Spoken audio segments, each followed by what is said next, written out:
Blue Lock Chapter 310 has just released, and this might be the most controversial chapter in all of Blue Lock. Igaguri and Nagi continue their conversation, and the results of it are genuinely crazy. You're either the happiest person in the world or you're completely done with Blue Lock. There is no in between, which is why it's controversial, and I'm even shocked myself because this changes everything for Blue Lock and the U20 World Cup. So let's jump into it quick. Chapter starts off with Igaguri and Nagi walking in the city, and Igaguri explains how he found him, telling Nagi that he went to his school and then asked his classmates, and then they said he hangs out at the arcade, so that's how he found him. Not gonna lie, that sounded like a whole lot of effort. If Igaguri don't want to go to the temple, at least he might have a career as a detective. Bro is low-key a stalker, and Nagi thinks the same because he talks about how Igaguri has become a suspicious guy with that classic X on his mouth, and this got Igaguri pressed because he said he just wants to see him and that's it. They stop at a park and Nagi asks what is it the stalking Igaguri wants from him, and the look on Igaguri's face got me wondering if he knows what he wants to ask, because this might be the most puzzled I've ever seen anyone look. But Igaguri asks Nagi what he's gonna do about football, and Nagi, per usual, just responds saying that he hasn't decided yet. The fit low-key got Igaguri acting different because his hat is covering his eyes, and he's talking about how he figured he was that kind of guy while giving a cheeky little smile. Even Nagi points this out, saying, "What's with the whole I understand you vibe?" But the whole reason is that Igaguri doesn't understand, which is why he came to talk to him. Igaguri hops on the spring rider and tells Nagi to keep playing football, and he responds asking if he agrees with Isagi because that's the last thing he said to him before he left. And Igaguri straight up says, "No, I don't. It's just his own selfish ego saying that because he got eliminated with Nagi back there." And wow, this is coming from the heart for Igaguri. He's going out of his way to tell Nagi to keep playing on his own accord. I still can't take it that seriously though, because it's Igaguri of all people, and this guy is literally on a panda spring. He asks Nagi how he felt when he lost, and Nagi just responds, and nothing really. He just felt like, yeah, figures, or that he pretty much deserved it. And Igaguri just says, "I see." This kind of feels like a therapy session, with Igaguri asking how Nagi feels and Nagi responding. He even starts sharing his own perspective on how he was frustrated, but he was happy. Nagi is obviously a little confused by what he means, and Igaguri explains how because he even got the opportunity to chase his dream of becoming a pro football player, no matter the results, he was proud to fight on that stage.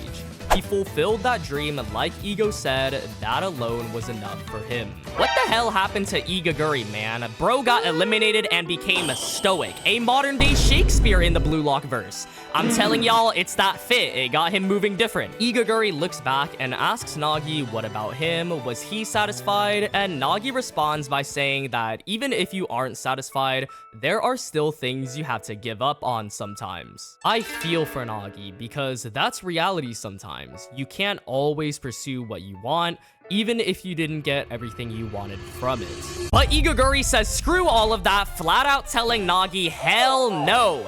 There is no limits to dreams. And this got Nagi with the wide eyes stunned. Kaneshiro really cooked with the Igaguri dialogue. This man Igaguri be saying those motivational quotes you see on the back of hoodies. You know it's getting real when a manga or anime just starts dialoguing over random stuff in the area.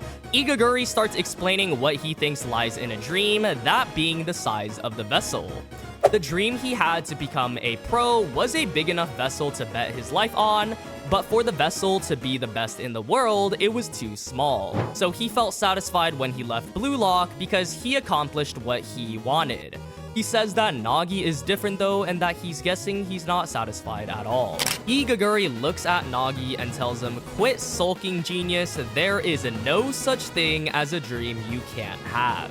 Nagi looks shocked, and Igaguri laughs and starts rubbing his nose like he Ash Ketchum or something, saying that he came here to tell Nagi that. But that's when Nagi says, "Hey, Igaguri," who obviously looks confused, and Igaguri finds out that Nagi got scouted by Baratsuta to join the U20 team through the back-end method. Nagi says it doesn't make sense, and Igaguri is full body swinging and all, frustrated on why the shady old dude didn't come to Igaguri, which pretty much confirms bro is not not gonna be a part of the Baratsuta 3, so there goes that theory. But Nagi tells Igaguri that he turned him down, and I'm crying because Igaguri got the widest eyes I ever seen.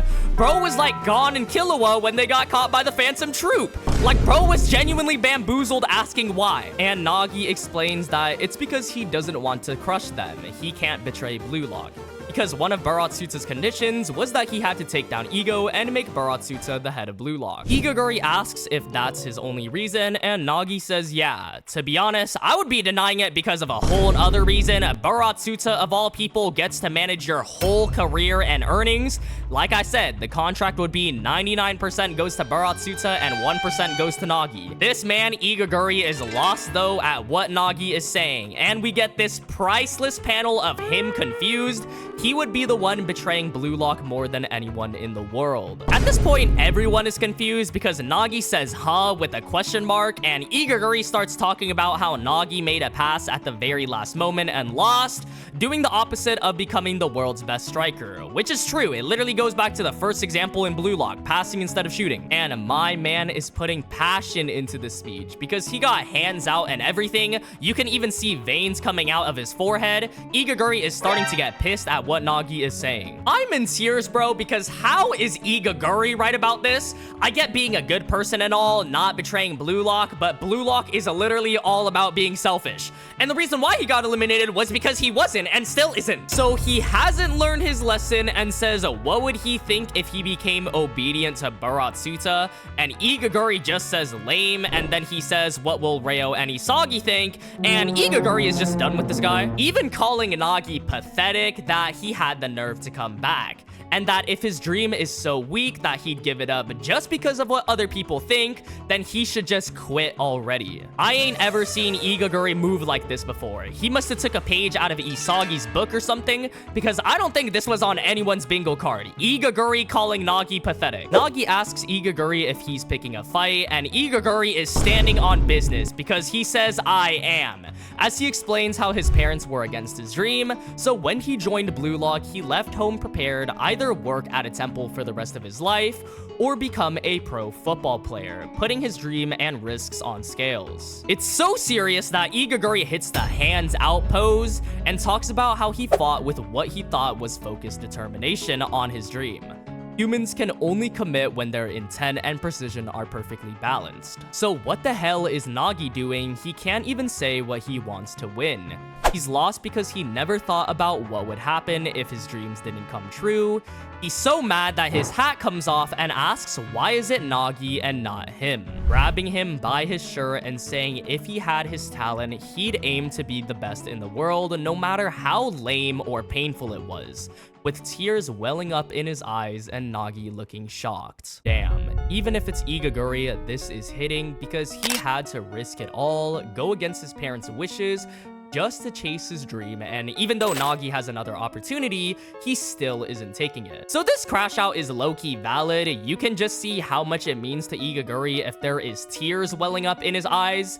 However, Igaguri apologizes and says that it's Nagi's life, it belongs to him after all, with a disappointed look on his face. But that's when Nagi's eyes regain their glow and he picks up Igaguri's hat while calling out to him, putting it back on his head and thanking Igaguri for coming to see him. What is this, Shanks and Luffy? Igaguri looks up as Nagi says he can become a good monk, which got Igaguri confused because he declares he's becoming a football player. No way is he becoming a monk. Igaguri calls out to Nagi, who starts walking away, and this guy is back on his nonchalant movement, because he hits the Gary Oak wave and tells Igaguri that's enough. As the final panel is revealed with Nagi's eyes glowing, his aura back, and him saying he's starting to feel fired up, with the reveal of 2 days left until the U20 World Cup. Oh my god, Nagi SEISHIROU is actually back. Like the cope theories were real, his aura and everything. Stand proud, Nagi fans, you were strong, it paid off, but I do gotta admit, this might be the fastest return I've ever seen. Bro just got eliminated, got more screen time than the main character, and then came back. So Nagi haters, I see your perspective too. Honestly, I do think it takes away the stakes of the elimination. Like Kunigami got eliminated, he came back. Nagi got eliminated, he came back. At this point, Kira Ryusuke might be coming back. And am I seeing that right? There is 2 days until the U20 World Cup. Literally, last chapter, it said 30 days. So Igaguri and Nagi were having a conversation for 28 days. I don't know if that was a mistake. Either that or Igaguri just took 28 days to find Nagi. And if that's the case, I take back what I said earlier about him being a detective. He took as long as Junho from the Squid Games. The chapter ends there though, but there is a lot to talk about. It was a little slower at the start, I won't lie, but that big reveal towards the end, I think is really hinting towards the Nagi comeback, or pretty much just confirms it. I just can't believe Igaguri of all people would be the one motivating him and making him realize his faults. Everything he said was real as hell, like Igaguri is a top 3 homie for Nagi at the moment. So props to my man, he went on a generational run this chapter with his speeches. It doesn't look like he's joining the Baratsuta 3 though, which is what I want to talk about next, because it looks like Nagi will be taking a Baratsuta's offer. There's obviously the pro contract with Manshine, but this offer aligns with the chapter. Igaguri basically telling Nagi to be more selfish and go all in, so Nagi, even if that means quote-unquote betraying BLUELOCK, will end up taking that offer. Again, I'm more concerned with the fact that Baratsuta gets to manage all his earnings and his player contracts, but Nagi obviously just wants to rejoin BLUELOCK. He doesn't really care about all of that. Now, I get he's motivated, but there is a few obstacles in the way that we have to talk about. Number 1 is that there is 2 days left until the U20 World Cup. So if he joins, I really wonder how he's gonna blend in with the team. So if he's on par with them, or he just got surpassed completely, and what he needs to do in order to synergize with them. And number 2 would be he has to pass Baratsuta's test in the first place in order to qualify for the Baratsuta 3, which I think we'll discover in chapter 311, called Side B. The chapter name can be interpreted a lot of different ways, but I think it's really pointing towards the Baratsuta 3.